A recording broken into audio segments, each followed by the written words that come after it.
We're back for the second half of Community Connections. We're talking with Congressman Frank Pallone and Reverend Aaron Gibson about the recent election of President-elect Barack Obama. At the end, we were talking about, and I mean, his campaign theme, change. One of the things we're hearing now as he names his cabinet, his chief of staff, Rahm Emanuel, Hillary Clinton, is this really change? And to me, what he's telling people is competence matters. People with experience who can get a job done is important. Is that the reaction in Washington, something like that, Frank? Well, I think the reaction is that, I mean, first of all, part of the problem is, Democrats have been out of power for a while, right? So, if you want, I think a lot of people just feel there's change because there's a Democratic president once again. And it's important in these economic times to have people that have experience. I mean, you want that for the economy. You want it because we want to get out of Iraq and we have, face the situation in Afghanistan. So I think that people are really impressed with the choices, and they're not focusing so much on whether they're changed because they really feel that having a Democratic president is a change in itself. How are people reacting from what you hear? Well, I think he's really painted himself as the visionary, and I think any leader that brings a fresh vision must surround themselves with people that can anchor them, people that have experience, people that are competent, and I think it's a brilliant move. Whether they were in the Clinton White House or not, these are extremely intelligent and competent folk, and so he's been very clear that I'm the visionary. I'm going to set the direction for the country, and these folk are going to help me based on their experience and what they bring to the table. I think it's a great combination. One of the things I sense is he doesn't mind that people necessarily disagree and argue, but when there's a job to be done, he made a decision, and you better go with the flow. I mean, you saw a campaign that didn't miss a step, and under that kind of pressure and that kind of stress, because it was really two campaigns. The primaries, the caucuses for the nomination. Have you ever seen a campaign run so well? It was unbelievable. I mean, you think about, I know I keep talking about it, but the money, the grassroots effort. Unbelievable. To be able to raise that kind of money without... Absolutely. And also, as you point out, his just being cool and calm and collected through all this, I've never seen anything like it. It was amazing. What about the unprecedented move of meeting with the nation's governors? Yeah. Before becoming president of the United States? To me, that was bold, probably unprecedented. And it really sends a message that I really want participation from everybody. And I just thought that was just brilliant on his part. And what you said, too, about not being a yes man, I think is very important. Yeah. He really wants to have people that will question him and, have real controversy before he makes a decision. He'll make the decision, but he wants to hear all sides. Yeah. Now, I've heard a few preachers. You've heard a lot more than me. Have you ever heard a man who speaks as eloquently? I mean, running for office, I mean, a lot of us can speak in front of crowds. All of us. We do that routinely for what we have different jobs, but we do it routinely. I've never heard a man deliver a speech when you were watching him in Grant Park on election night.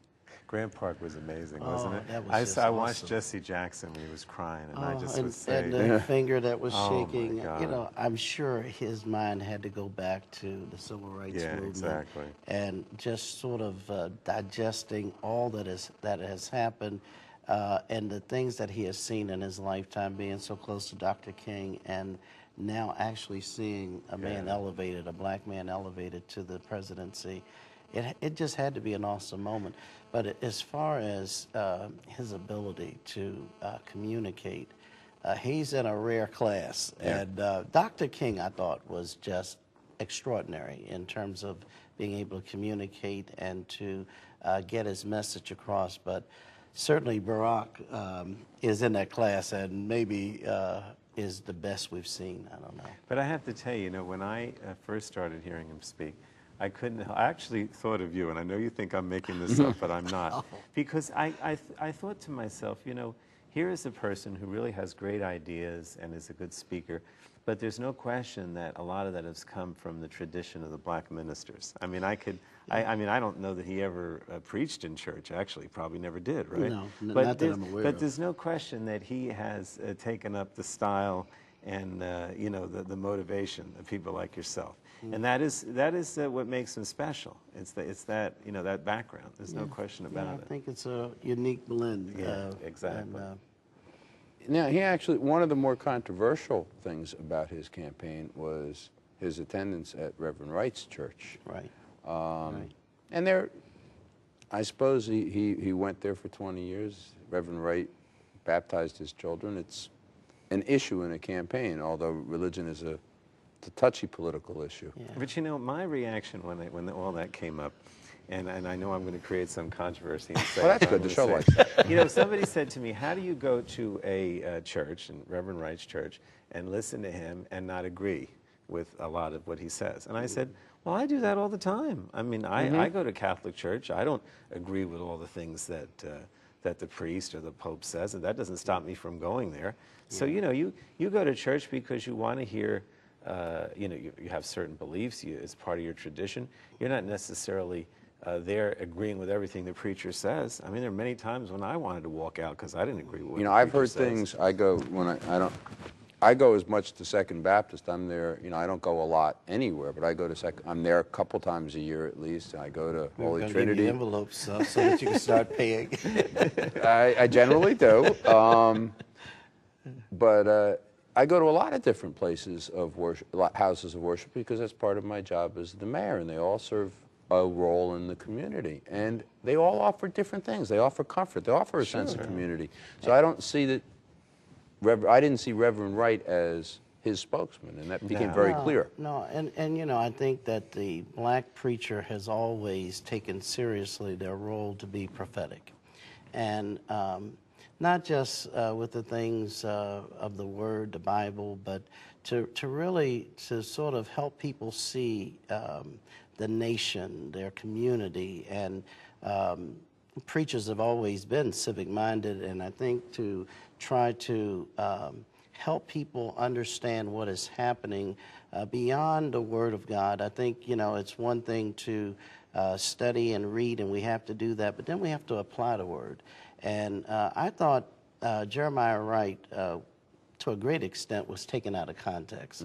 His message, his demeanor. Now, I did think after he became a central figure in the campaign that he looked for opportunities to continue the message, which I didn't think was... Wasn't helpful. Yeah, it wasn't helpful to Barack Obama, but... you know, I really think that he just took his role to be prophetic and to talk about some of the ills of America. He said it in ways that people really couldn't handle it. But to a great extent, he was really telling the truth about some of the things that are ailing this nation. And he talked about the wars, he talked about the economy, and I think a lot of his message was really taken out of context.